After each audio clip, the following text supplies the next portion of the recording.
Well, I am back. And who would have thunk it? And I have brought along one of my old friends, the lovely Joanna. Hi, Joanna. Hello, good morning. How are you feeling? A wee bit nervous. Oh, but fine. lovely. Always lovely to see you and chat. Oh, beautiful lady. So today we're going to talk about how to get your house ready to market.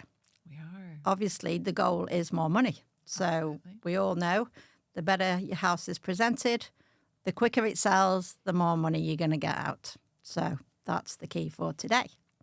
So, Joe, do you swear to tell the truth, the whole truth, and nothing but the truth? I do. I do. I'll not hold back. Perfect.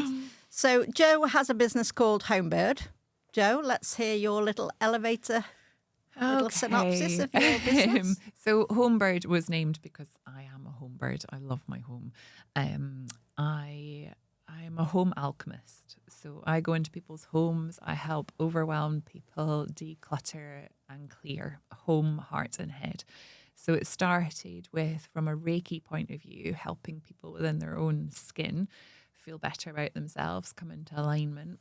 But from there, it moved on to sort of feng shui and decluttering and clearing within people's four walls, because I always find that the work people do on themselves can only go so far, and people don't realize the subliminal impact that their home has on them. So I can go in and help people with like interior design, but it's more than interior design. It's learning how a space flows and how people feel in a space.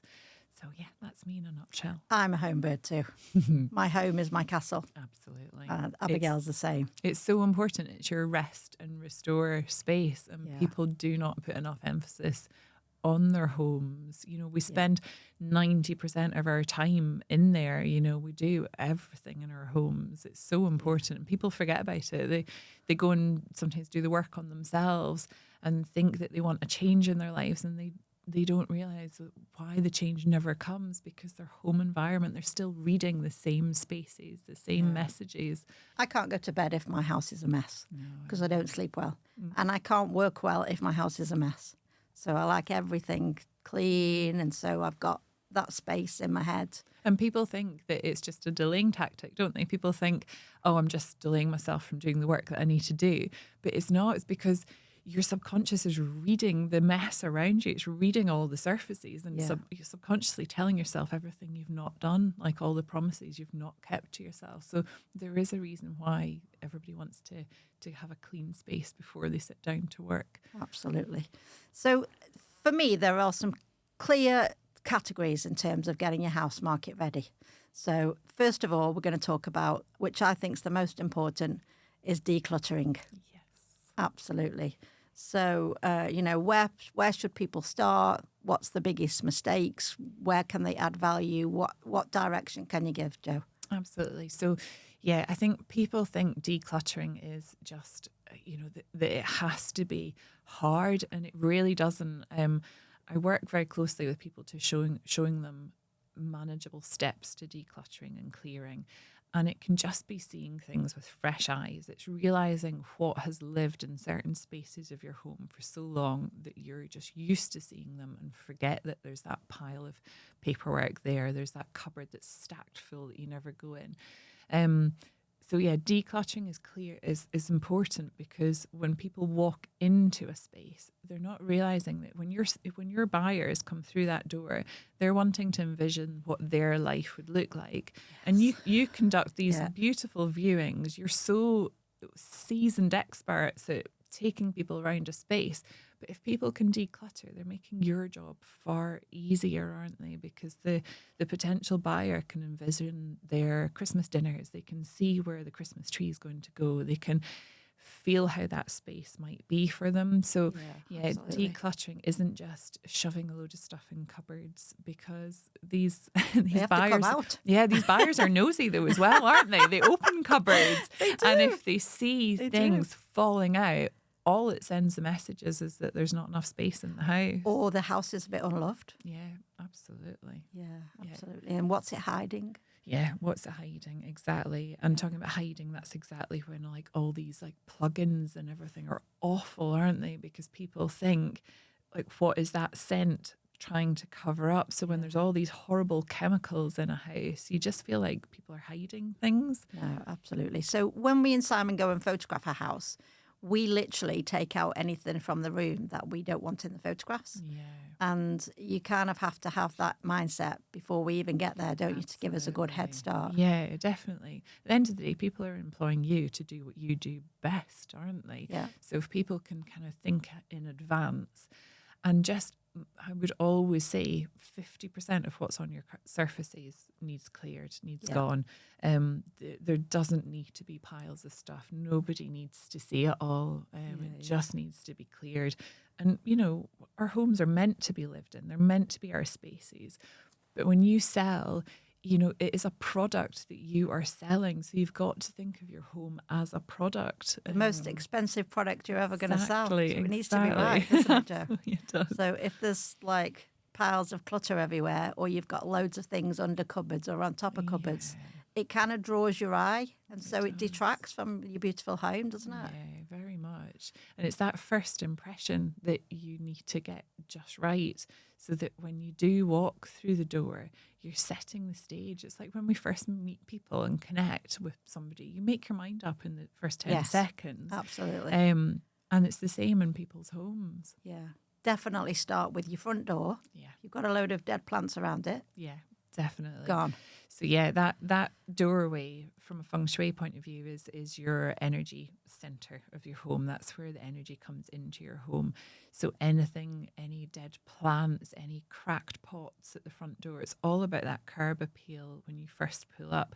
So as you go through the door, you don't want piles of shoes, lots of stacks and stacks of coats. And yeah, there needs to be that space to breathe when you walk in. Then if that isn't there, then the rest of the home has to work so much harder to make up for that first impression. Yeah. So that opening the door, not having the clutter there, and that these doorways are so important as you go through your house. So all your doorways should be clear. Like, you're great at knowing how to enter a room for your buyers. You know, you open the space and let them go in, and you are creating space yourself personally because you're just the expert at what you do. But what you're struggling with, I imagine, in a lot of houses is opening those doors when there's like 50 dressing gowns on the back. 50 dressing Yeah, who has so many dressing gowns? How can people wear so many dressing gowns? I know. It's incredible, isn't it? Absolutely. It's like they get a new one every Christmas and just don't throw away the old ones. Like, they just stack up there. So anywhere where doors don't open fully, you are literally signaling to the buyers that there isn't enough space. You are creating a barrier.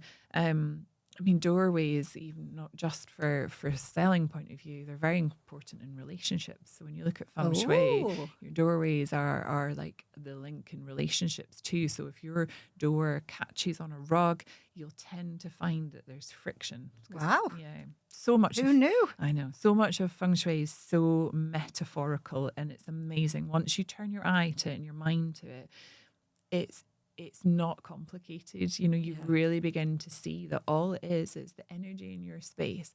When things flow and feel easy in your home, you're creating that ease in your life. And let's face it, we are selling space, aren't we? Yeah, absolutely. So, you know, if you've got 500 coffee tables, Absolutely. you can't get round anything. No. The room looks tiny. You're not going to want to buy that house, are you? So yeah, decluttering shows space and ease, and then cleaning shows the trust. Yeah. So if you can create space and it's a clean space, you've got the two things. You've got ease and you've got trust. And they're the two things that is key in your business, isn't it? It's what people come to you for. I think a top tip is to, when you're selling your home and getting it market ready, and literally think that you're doing a 360 tour of your room. So literally, you know, look around every bit of your room and go, which would I not want to be on that virtual tour? Which bit am I looking at thinking, oh, God? Because there's no hiding from There's it, no is there? hiding from When it. these buyers come through the door and when the camera's there, it picks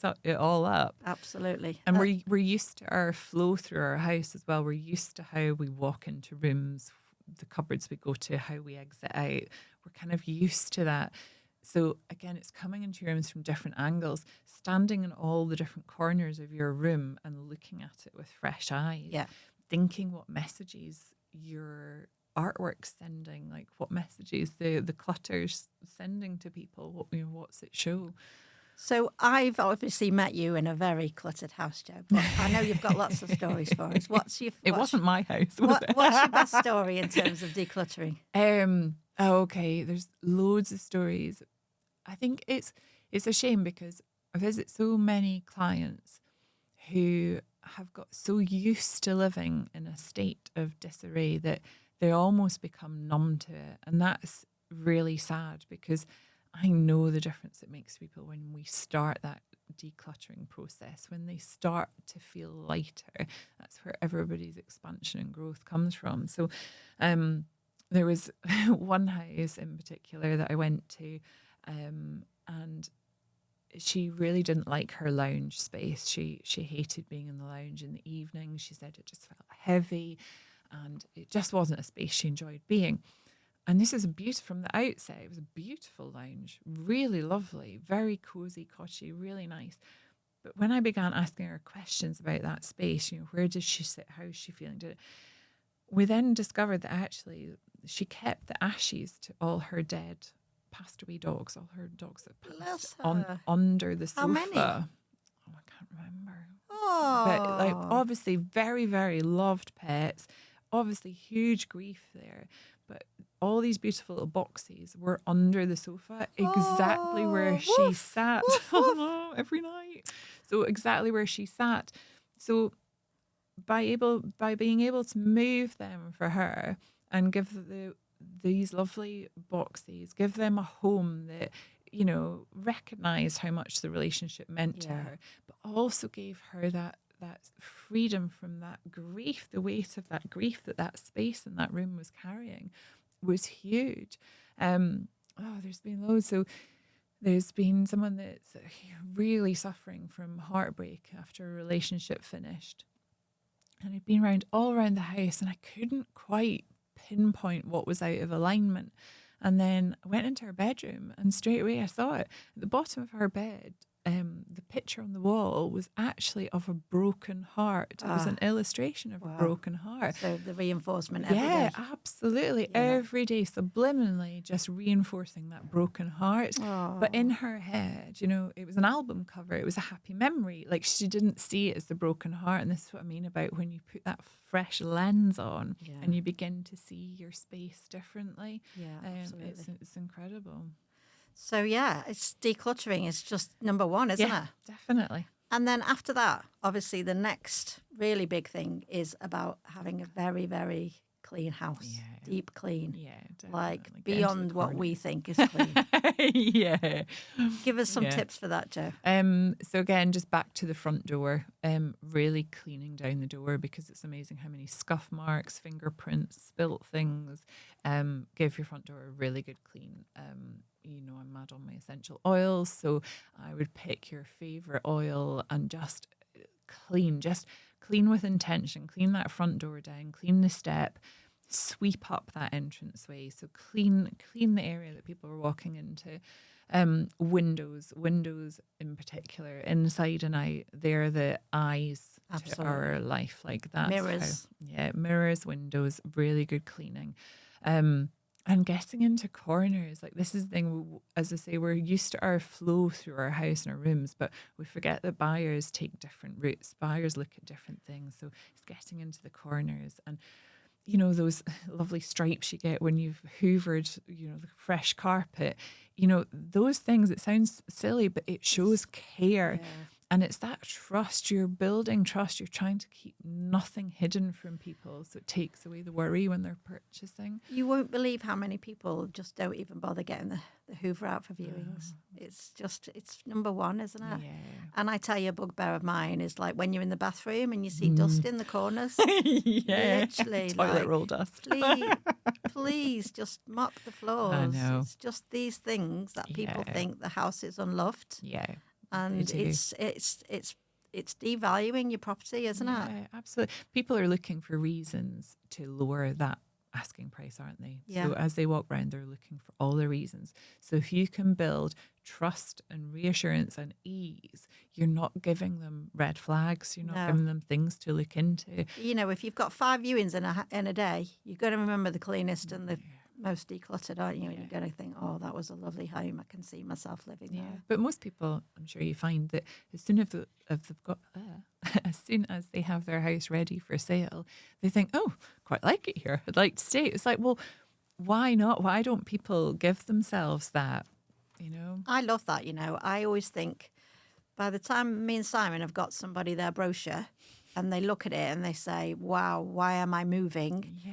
You know, then you know you've done a good job of getting somebody market ready for their home. Don't you? But we should do that for ourselves, shouldn't we? I know, like, this is all about people selling their homes, but why don't we all live like that normally?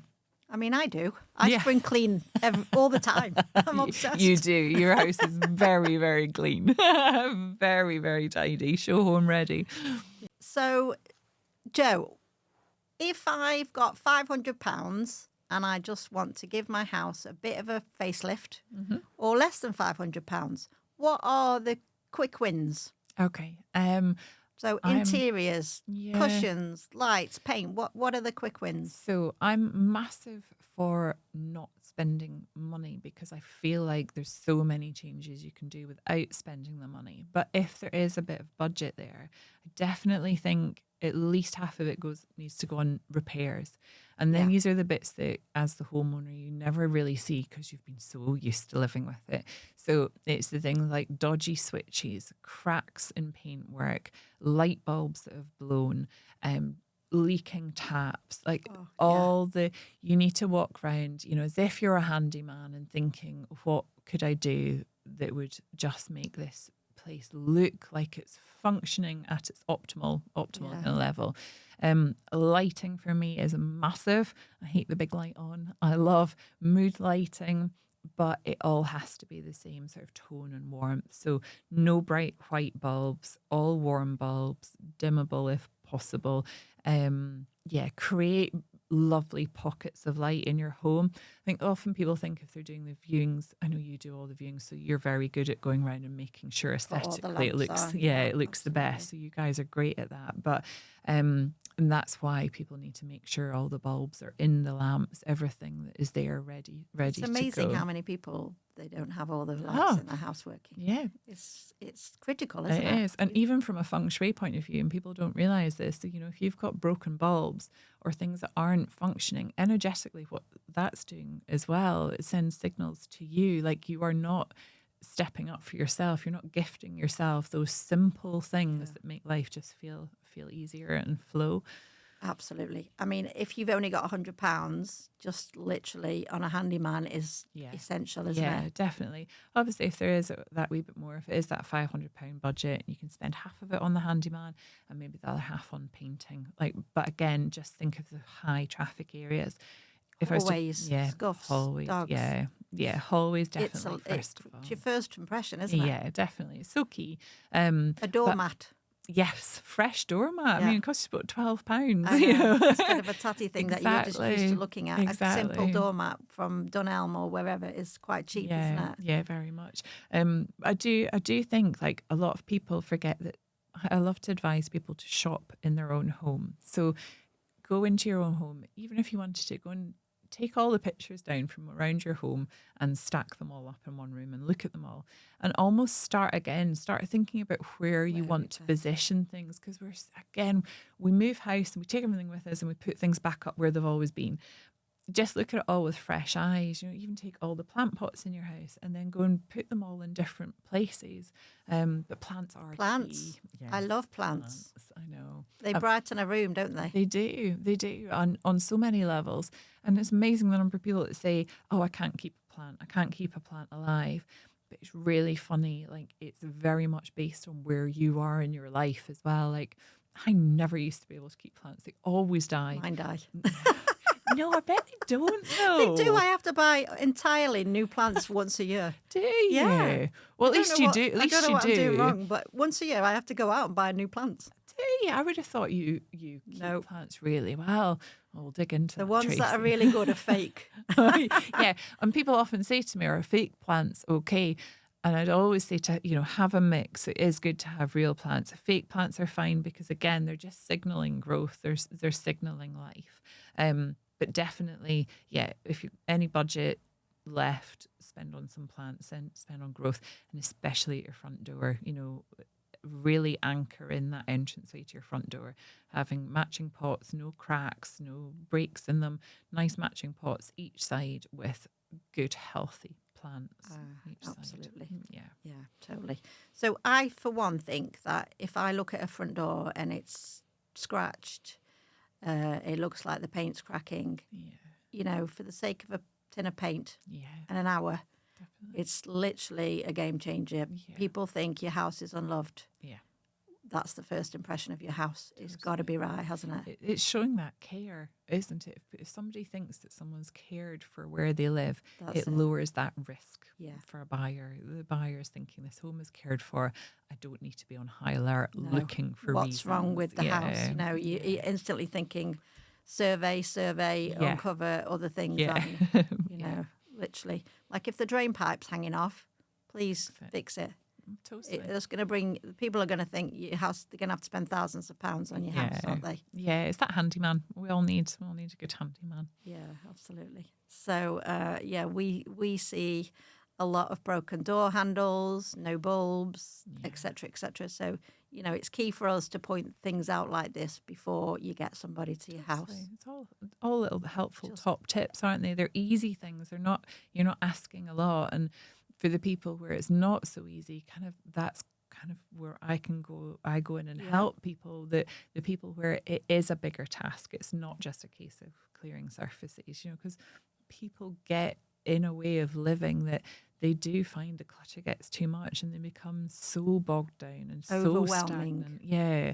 And it's lovely, and I appreciate that you guys will send people to me, but and it works. It's a win-win. It's lovely because I can support the people selling, but it can support you guys to make your job easier too, because people can actually see the physical square footage that they're buying. I think that's really lovely, Jo, because I was so pleased that you're now doing this business, because some people selling their house for various situations, it's stressful, isn't it? Totally. And we get tears and it's overwhelming. And, it's good for people to know that there's somebody out there who can help them. And it always it tends to be, a lot of the time the decision can be forced, can't it? It's lovely if you're upgrading and you're taking on to the next step and a bigger house and life's going well. But a lot of the time it is, the divorces that somebody's passed away. And those are, it's a grief you're dealing with. You're dealing with an emotional situation. And it's just being so kind to yourself, knowing that you don't have to do it all in a oneer. And I think that's why you're good at what you do. And I'd like to say I'm good at what I do, because it is that level of emotional understanding with people that you can't go in and completely clear a house ready for sale in one go, but you can make small manageable steps. And just being so kind to yourself, because what you're navigating is tough. It's not easy. I like a little list. Yeah, so, we love a list. Little essentials, and then you break things down. It's not so overwhelming then, is it? Totally. And I always try to say to people, I love the one-touch theory when you're trying to clear out. So when I find where I become very useful to people is when you're trying to clear yourself, you get very emotionally involved with whatever you pick up, and then you put it down and you pick up something else and it evokes another memory, and then you go to another drawer and another box, and you find you're getting in more of a mess before you get forward. Whereas I try and encourage people to have like the one touch process. So when you pick something up, see it through. So if it's just not do everything at once, stick with the one thing that you have in your hand, and then inevitably you will get through it, because one thing by one thing by one thing, you will get there with it.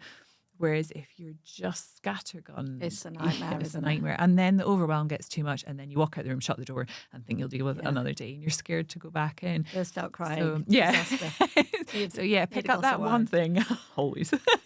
And pick up that one thing and see it through. If it's some paperwork that needs to be filed, go and find the file. Yes, that then might lead you on to other paperwork, but that's fine. But just keep that one touch theory. Keep seeing things through to the end. I totally agree. Bite-sized chunks. And people that travel around with like their car full of stuff for the charity shop, and it just stays there for weeks and weeks. See it through, get it in the car, get it gone. And like we always talk about mindset, don't we? Like to keep that promise to yourself is everything. So you've done the hard work to get it in the car, see it through, get it to the charity shop. Take it. Yeah. And then you've ticked something off. Totally. I love ticking things off. People love it. It's a sense of achievement, isn't it? And then you don't feel so overwhelmed. Yeah. Like I try and do things room by room so they're not, doesn't get too much really. So what about, Jo, if we've got a bigger budget? So, should we be buying white bedding, new throws, new cushions? Because they look great on photographs, don't they? Yeah. I think I'd probably come back to like the painting thing again. I always think a big part of the budget would be well spent on fresh paint. You can't beat filling cracks in the walls, filling holes, fresh paint, but kind of trying to create a little bit of a neutral sort of, or not even a neutral, but a fluent color scheme through a house, so that like all your beautiful photos that you take, when somebody's viewing them, you don't want them all to be a big mismatch of color. You want a little bit of a thread and a little bit of a theme throughout the house. And it doesn't mean you need to just have like 2 colors in a palette and stick to it through the whole house, but just so things tone together, just so that you've not suddenly got like a wacky purple room and everything else is like all nice and neutrals. Just think about the flow. And you can obviously insert personality in different quirky bits in different ways, but I think like the overall color scheme needs to flow. So definitely paint. I know you're asking about like furniture and things, but I'm always less is more. I'd rather people sort of clear out, get rid of, because we get emotionally attached to things. We hold on to chairs, so we have too many chairs in a room, or a side table because it's too nice to throw away and we'd feel guilty. But that just says to people that there's not proper homes for things. But definitely paint. And big one I see in the bedroom is people that don't realise that actually the importance of kind of symmetry either side of the bed. I love symmetry. Yeah, we love a bit of symmetry. Love it.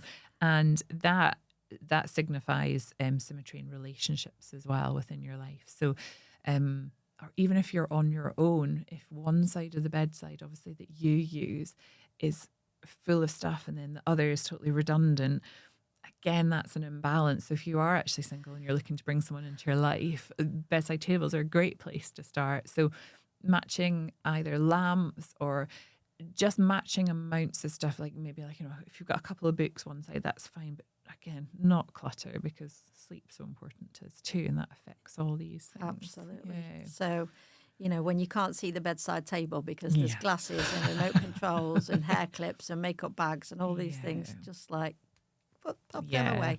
And just make just have a quick look round. White bedding, I think, is great because you can buy it very cheaply, can't you? Yes. And you can get throws very, very cheaply. Yeah. Do your bedside tables match? Your bedside lights. Yeah. Make sure you've got you can buy a lampshade for a couple of pounds. Yeah, amazing the number of people that just have the bulb hanging. Just a pendant. Just a pendant. That's the word. No, and that hardly takes any effort. As you say, it's just fresh eyes. It's looking at the small things. It doesn't need to be like a new bin. Yeah. If your bin's really old, a new bin can just using the bin as well. It's amazing how many houses you go into and they're just used to like carrier bags and stacking bags full of stuff. It's like just simple bin. Absolutely. Like if you've got 1 million pairs of shoes, you can buy a wooden storage bench for your hallway that they all fit in for not a lot of money. It just these simple things. True. So if people do want to go the whole hog and kind of let's elevate our home to be more of a show home, what are your services for that, Jo? So sometimes people find it really hard to kind of visualize what they want to achieve. So I'll help people either looking with mood boards and pulling together some ideas physically on paper for them to look at.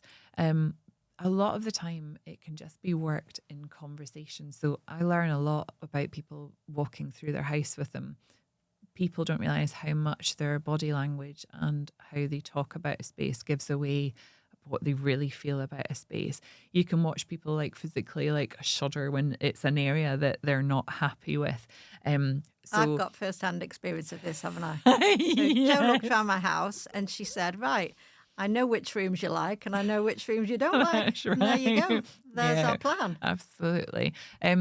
So when you were making something, really trying to elevate it and make it kind of show home, it's not that you're trying to lose the essence of a home. It's just so much is about that space and that flow, making things as easy as possible. So that can be simply like in the colors and the things on the wall, like just simplify.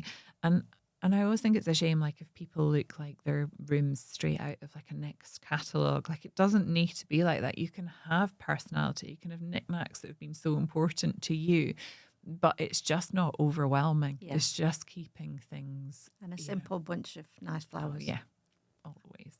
Absolutely. So again, there's kind of staging as well. If you've got an empty property, Yeah. Yes, I can help with staging as well. Again, less is more with these things. You know, people think that you need to go overboard, but it's just showing physical space. So sometimes people can find it hard to picture, like open plan living, where the sofa would go, where the dining room table would go, how that space would actively look for a family. So it can just be simply placing those items of furniture, the bare minimal items of furniture, just so that people can picture themselves there. It's just vision. space, but coziness, isn't it? So, we've met on projects before, haven't we, Jo? We're like, okay, we'd have 2 sofas facing. All you need then is a coffee table, a couple of side tables, lamps, plants. Not a lot of money. No, it's really not. Big impact. Yeah, definitely, because you're just trying to show people, you're just trying to give people a vision. Like you say, you're just trying to show people how that will feel when their hands on that door handle, and they're walking through and it's their home, how they're going to feel walking into that space. And so let's talk a bit about Feng Shui. I know that you love this, Jo. I do. And I'm learning some stuff from you about mirrors and etc. So I'm really intrigued about this. So yeah, Feng Shui is, for me, people think it's really woo and wacky and what impact can it really have? But, everything is energy. Everything holds energy in our space.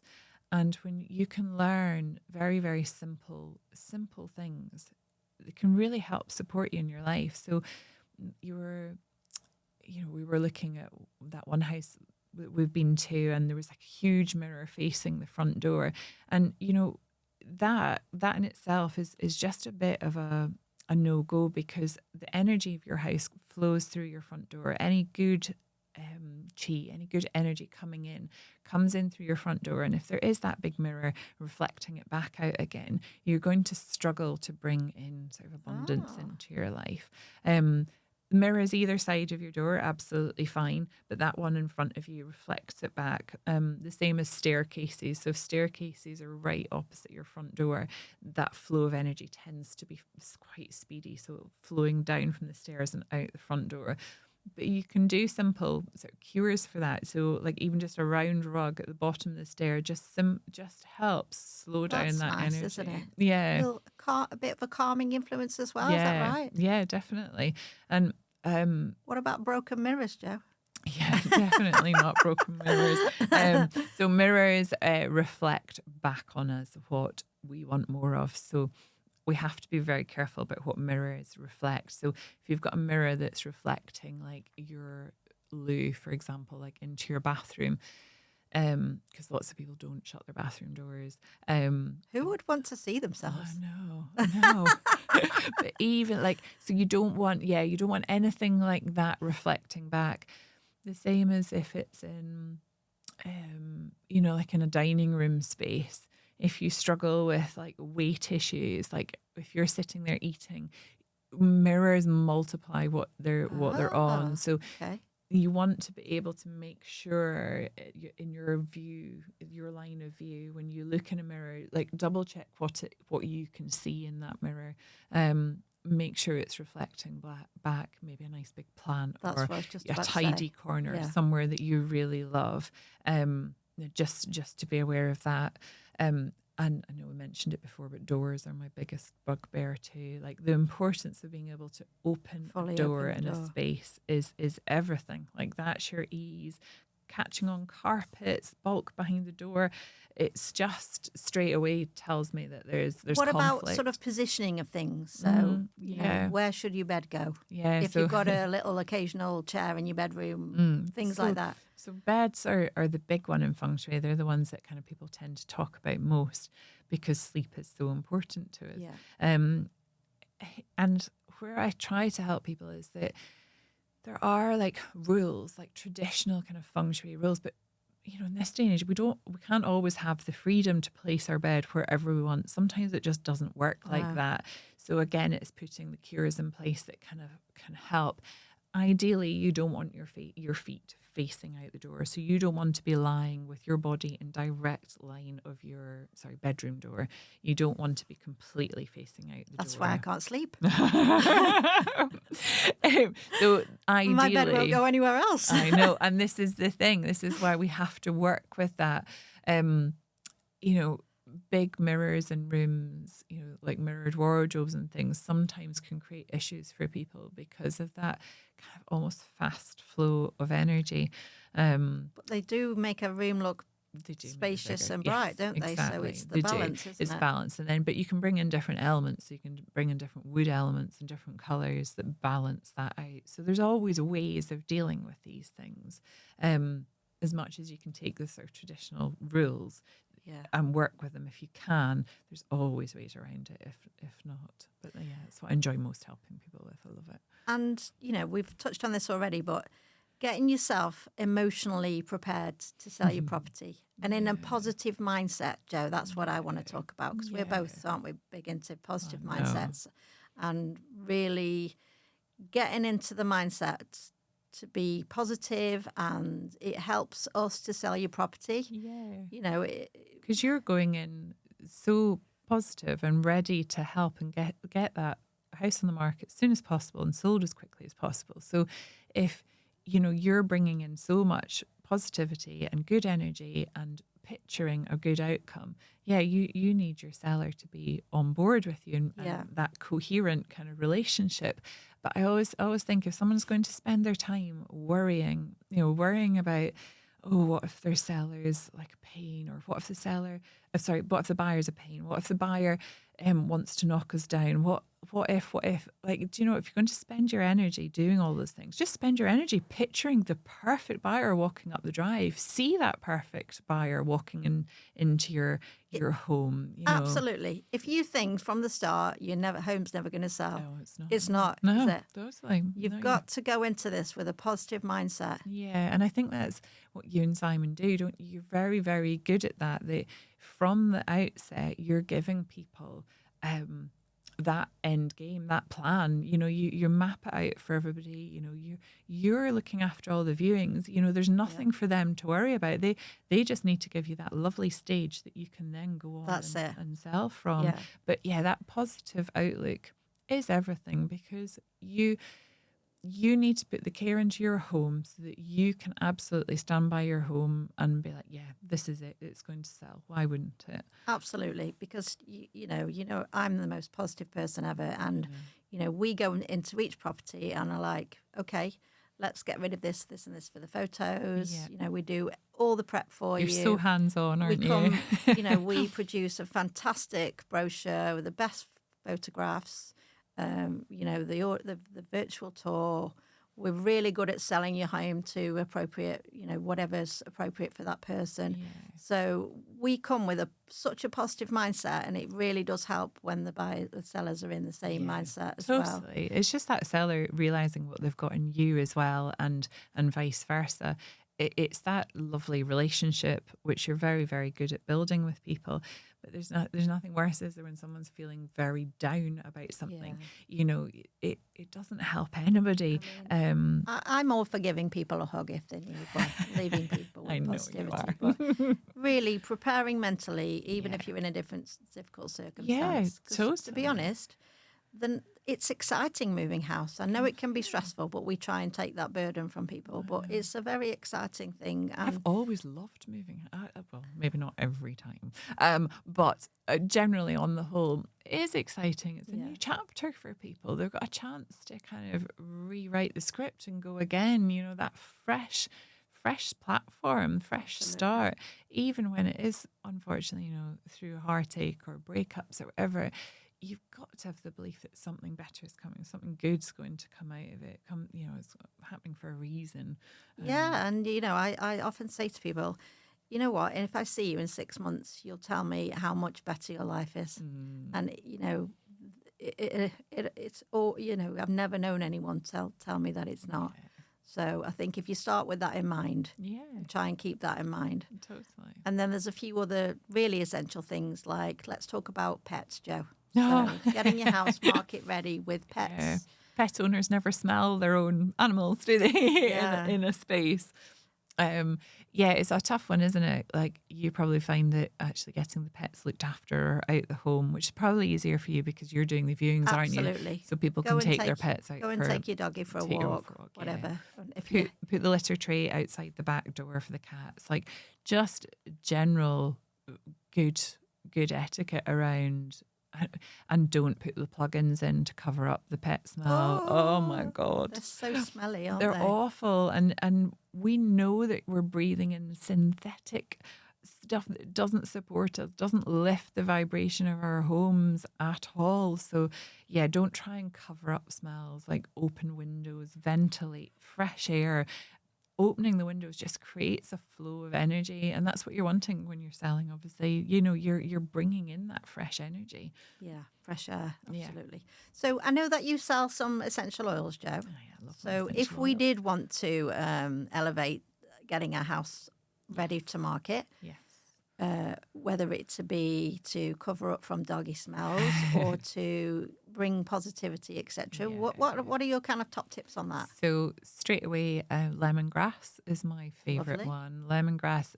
So I just travel with my diffuser and my lemongrass anywhere I go. Initially, that's my first kind of port of call. Plug that in, get the lemongrass in there. The lemongrass, obviously, it smells beautiful and clean and fresh.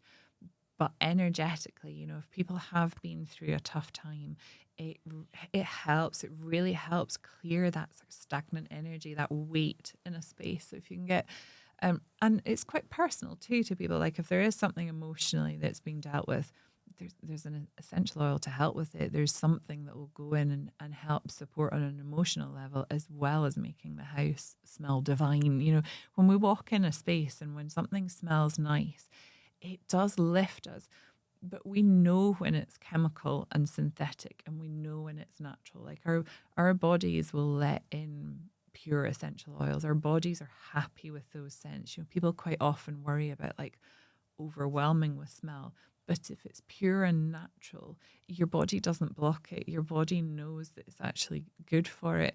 But it's all these, you know, and cleaning products, you know, really strong, harsh cleaning products just mess with you completely. So like green cleaning, you know, getting into the habit of not using too many harsh chemicals, getting essential oils and diffusers, having your windows open, all those things can create such a different feel in a space. Because you know, don't you? You walk in somewhere and when somewhere feels nice, that is what feng shui is. Like, that's the feeling that you can't necessarily like pinpoint, because you can go to different places, different colours and looks and furniture, but can't quite pinpoint why some places just feel nice and others don't. I love it when you go in a house and it smells nice. A little diffuser in the hallway with some beautiful smell just gives a good impression, doesn't it? Again, it's back to care. It's just showing that the house is cared for, and then your buyers aren't looking for reasons not to buy then, are they? So where's your favourite shop to go house shopping, Jo? I found one recently, and it's called Red Brick. And I'm going to struggle to remember where it is now. I travelled quite far with a client where we're doing a bit of sofa research. I need this in my life. Yeah, let's Red go. Brick. Oh, let's go. Absolutely. Find a nice pub on the way. And it's beautiful from a point of view of even just ideas shopping. So it's two massive warehouses, might even be 3, and they've got everything. Is it everything? Yeah, Beds, sofas, sofas, accessories, yeah, everything. colours, textures, different brands, Wow. different price points. I feel like I'm giving away like a really well kept secret here. I need that secret. I So absolutely. yeah, red brick it's called. I want to say it's up near Bolton. I might be telling a complete lie. But yeah, it's really, really good. I love it.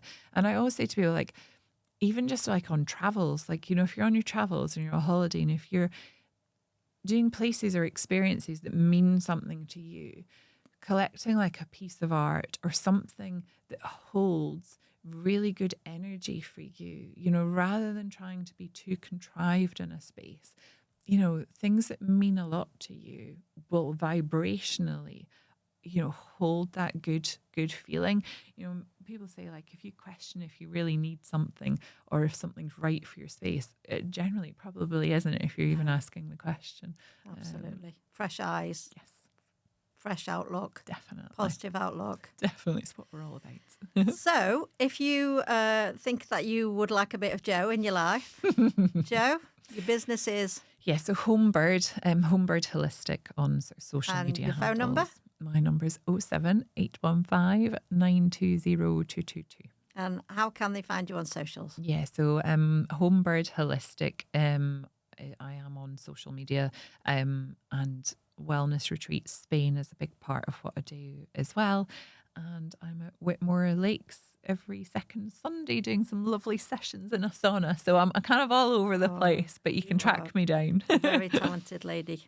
Thank you very much, Joe. Thanks, Tracy. How are you feeling? I love chatting. I could talk all day to you. Thank you. We will see you again soon. Yes, thank you.